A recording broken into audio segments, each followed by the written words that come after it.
was a very short, it was like maybe a couple months between you being on main event and then Scrypts debuting.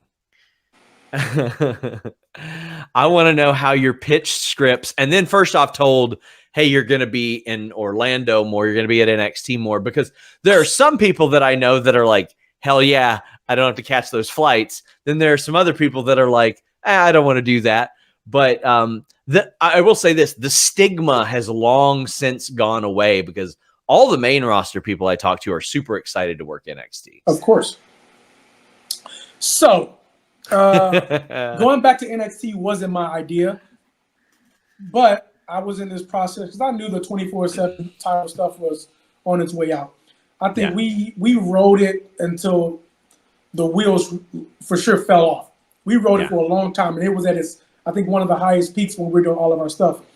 I started to figure out what was I going to do next, and I presented myself. I want to wrestle in a mask.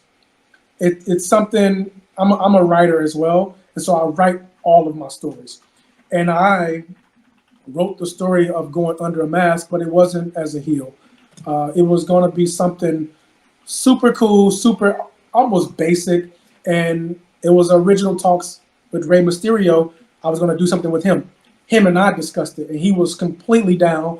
This is way before Judgment Day and all of these different things, but it was something to where, I was going to get attacked, and him and Dom came to my aid, set up a 6-man, and I'm nervous as heck. It's like my first match. I'm with Rey Mysterio, Dominic, all of these different things, and he was going to give me a mask to try to calm my nerves.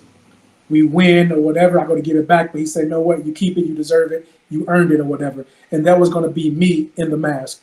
Flippy, fun, happy guy, whatever. That didn't work. That didn't happen. So I was told that I was going to go back to NXT. All right, sweet. I still want to do the mask stuff. And I had like a meeting with some people and just basically talked about who I was and my story and all these different things, what I wanted to do. Very open, very great. First time dealing with NXT, and I'm like, this is pretty amazing. But I said I want to do the mask, and they asked what do I like to do. Talked about poetry, and then someone said, I had this idea for a dark poet. Would you be interested? I'm like, sure.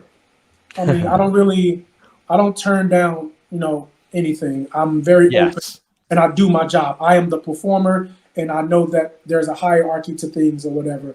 So I do what I'm told. I'm going to knock it out the park, just like I did the 24/7 stuff, the sommelier stuff or whatever. I striked out every time and whatnot. And I never felt comfortable because, one thing that Sean told me after I told him my story, he heard my story for the first time. He was like, oh, shit. He didn't say, oh, shit, but he said, good luck with making these people try to hate you. For one, I have a very unique skill set, and my story is incredible. It's one of the reasons they hired me, but we went away from all of that. And I have to be this dark poet. So all of the poems and things I was writing, and then not knowing when I was going to debut, had a guy make my gear, and he did a horrible job. My mask, horrible job. I mean, this was the first for me. I had suits. I have a tailor, so I get all my suits custom. I didn't have a gear guy. So I found the guy. He threw something together quickly. Before the match earlier that day, it ripped, so I had to get it stitched. So my gear was bad, my mask was bad, and I'm just like, oh man, I feel so out of whack with this character, and it was a huge fail. Were you relieved when the mask came off? Very much so, and we started to pitch some things with Axiom and I, and it was great, very, very great, and that story between us didn't develop quite like we wanted it to because just time and getting rushed and whatnot. And so that was rushed. But then the mask came off, and I thought we were going to do something, and we didn't do anything. I said, man, this sucks. And so I did my part. I talked to my guys. I pitched the idea of doing something that was very personal to me. This is the first time that I was going to use my real story. And instead of writing it up, I filmed it.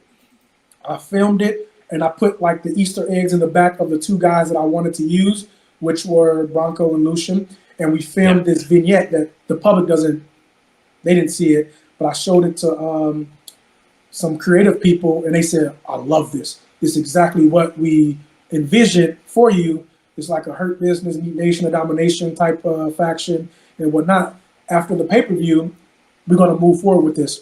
Well, it was that next week that they planted the Easter eggs on this faction and whatnot. I'm like, oh, heck yeah, we're moving forward right where we want to be. And for the majority of that, I'm writing all of these promos and filming these vignettes and sending it to them. And they were so on board with it. I don't know where along the line where it went from what I originally wrote to what OTM, to how OTM was presented. Because it went from like a very strong faction to almost a knockoff Crime Time.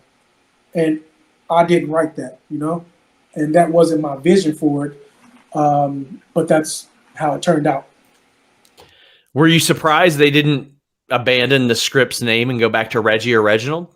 In my original vignette that I shot and recorded, it said, I told them, I'm not Scrypts, I'm Reggie.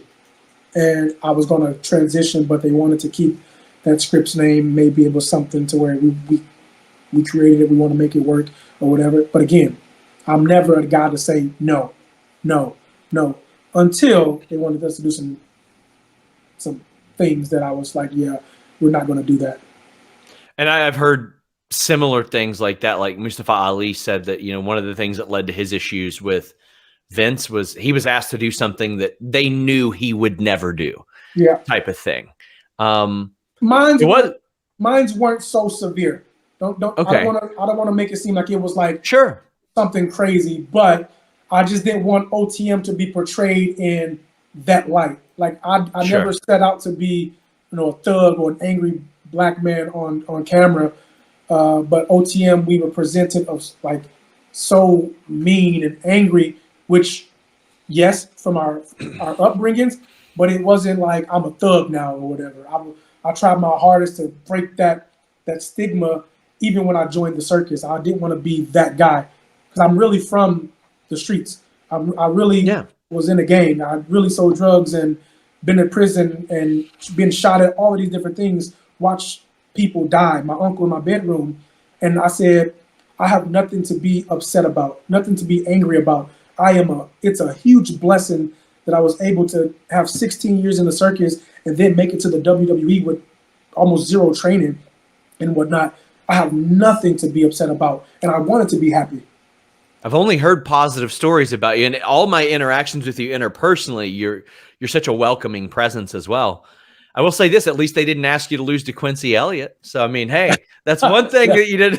That would have been too far. You'd have been like, that's it. That's too far. But this is the thing. Again, I am a performer. So when it comes to wins and losses, I don't care. I don't care at all. I'm just going to go out there and make the match the best that I can do. I will lose to anyone. That's never my problem. But don't ask me to drink malt liquor on screen and whatnot. Things like that. The shooting dice was, we did it, but it wasn't going to be an ongoing thing, I didn't want to do that. And they gave me a lot of freedom to say those things. So that's why I felt comfortable, like, declining certain things. We had a great relationship. Like, there's no bad blood or anything. I had a great time there. And, I didn't really see the writing on the wall, but it was some evidence to show like maybe we're going to move on a bit.